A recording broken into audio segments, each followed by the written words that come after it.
A COPE Catalunya i Andorra, duros a 4 pessetes.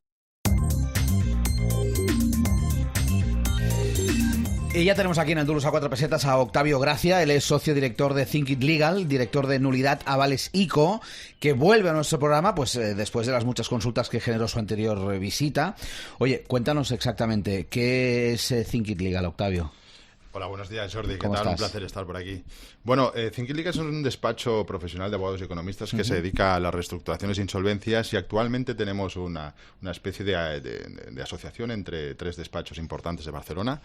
Uno es LexBen y el otro es Zanoro Sánchez Abogados, y nos hemos unido pues para enfrentarnos al drama que está sucediendo actualmente con los avales ICO, intentando anular esos avales ICO que tanto trauma está causando en nuestra sociedad. Claro, el origen de todo esto es bueno, la pandemia. Se entregaron una serie de préstamos que parecían muy ventajosos para quien los recibía, pero había más letra pequeña de lo que parecía, ¿no? De hecho, la idea realmente fue muy buena. O sea, lo que se trataba era de mitigar esos efectos de la crisis para dar ese balón de oxígeno a las empresas y que pudieran continuar hacia adelante. Recordemos que muchas de ellas tuvieron que cerrar obligatoriamente. Sí. El gran problema de todo eso es que las entidades financieras hicieron una práctica para nosotros totalmente abusiva, y es que las empresas eran las deudoras, las que debían ese dinero, pero obligaron a la mayoría de los empresarios, socios o administradores a avalar ese crédito. Personalmente. Avalar con tus bienes personales. Con tus bienes personales. Recordemos, con tu casa, para que se entienda. Totalmente. O sea, recordemos una cosa, para que los oyentes lo entiendan. La deuda la tiene la empresa. Sí. Si la empresa no puede pagar, el gobierno respondía de ese 80% frente a las entidades de crédito. Pero las entidades de crédito lo que hicieron es una sobregarantía. Lo que hicieron es, señor empresario, avale usted con sus bienes presentes y futuros, con todo su patrimonio. Entonces, eso es lo que la gente no entendió nunca, porque el mensaje fue muy claro. Es, el Estado va a responder de ese 80% si la empresa no puede pagar. El Estado decía, yo me encargo de responder del 80% de este crédito, es decir, en el peor de los casos tú vas a tener que hacer frente al 20% de este crédito, pero luego no ha sido así. Entonces, ¿cómo es posible que el Estado diga una cosa y que luego no sea así? ¿Qué ha pasado aquí? A ver, el Estado no tiene la culpa, realmente no tiene la culpa. El Estado dijo lo que dijo, y realmente esas garantías, esos avales existen. El problema son las entidades financieras que han querido sobregarantizar esos créditos. Es decir, si el Estado... Primero vamos a ir a por el empresario y después vamos a ir a por el Estado.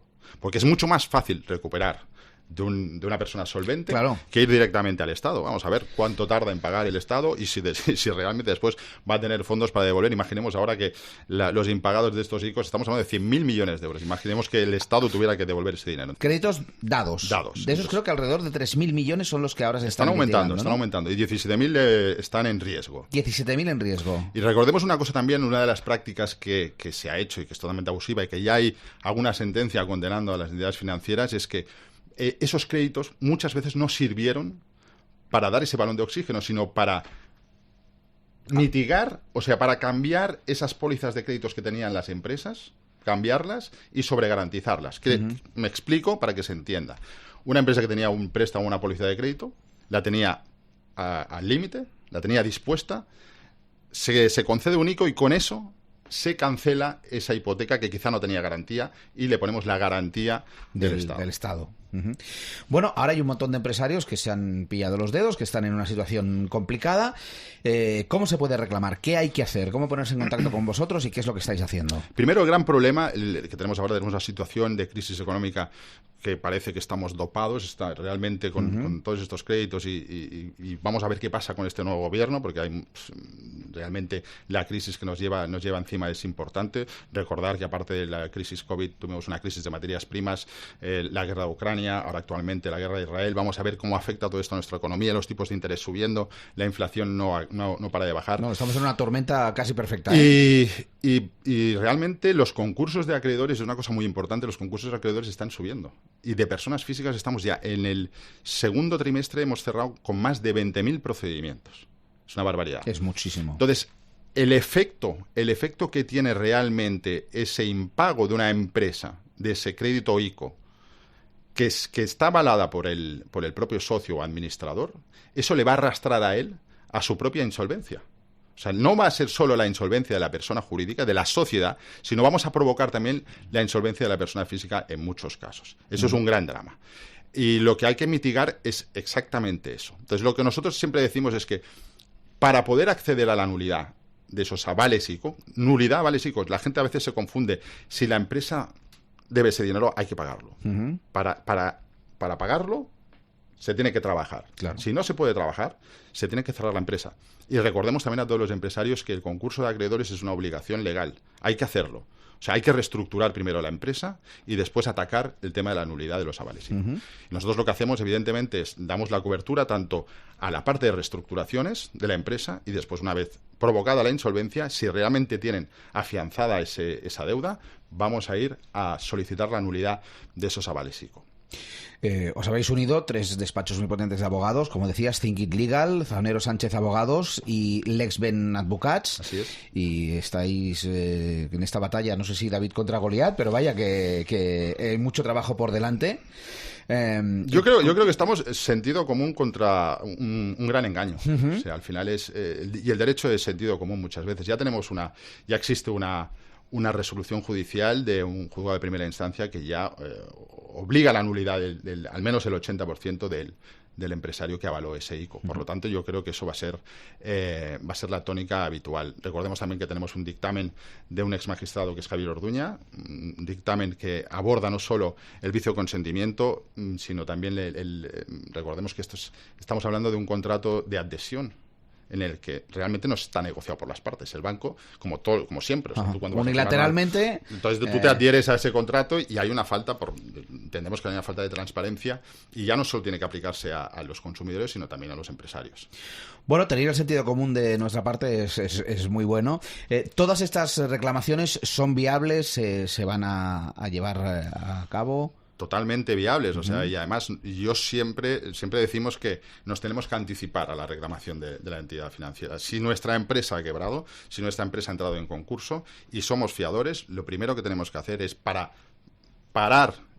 una posible ejecución de ese título, de esa póliza de crédito, de ese préstamo. Lo que tenemos que hacer es demandar la nulidad al banco. Eso es lo que tenemos que hacer prioritariamente. ¿Esto ha pasado en países de nuestro entorno o somos un caso bastante único? Pues yo creo que somos un caso bastante único.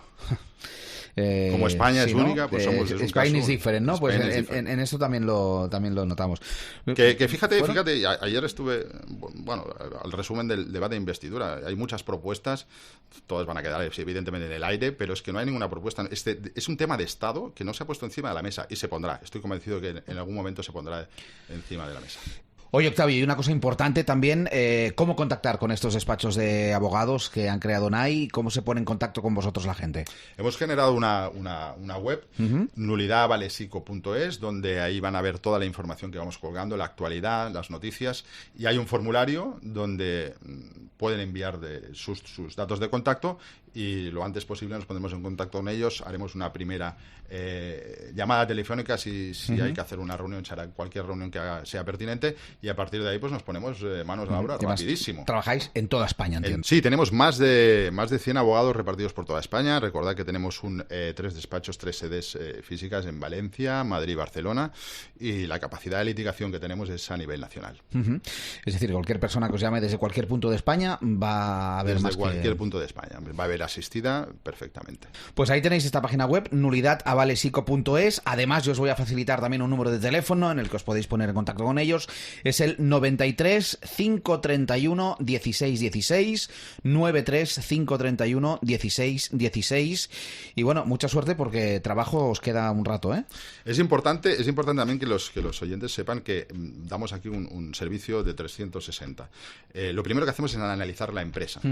Analizar si realmente es insolvente o no la empresa, si hay causas de insolvencia, si podemos reestructurar la empresa, porque siempre decimos, si se puede pagar ese ICO dentro de la empresa, mejor pagarlo, claro, no llegar a ese punto. Claro. Entonces ahí también entramos con un equipo de financieros y abogados para ver la reestructuración que se puede hacer en esa empresa, porque muchas veces se puede salvar esa empresa, y si no, pues hay que liquidarla de forma ordenada y bien hecho, que no haya ningún tipo de responsabilidad hacia el empresario. Y después de ahí, si realmente no se ha podido salvar o ya se han cerrado esas empresas y los avales ya han caído sobre los fiadores, pues entonces ya actuamos directamente con la acción de nulidad.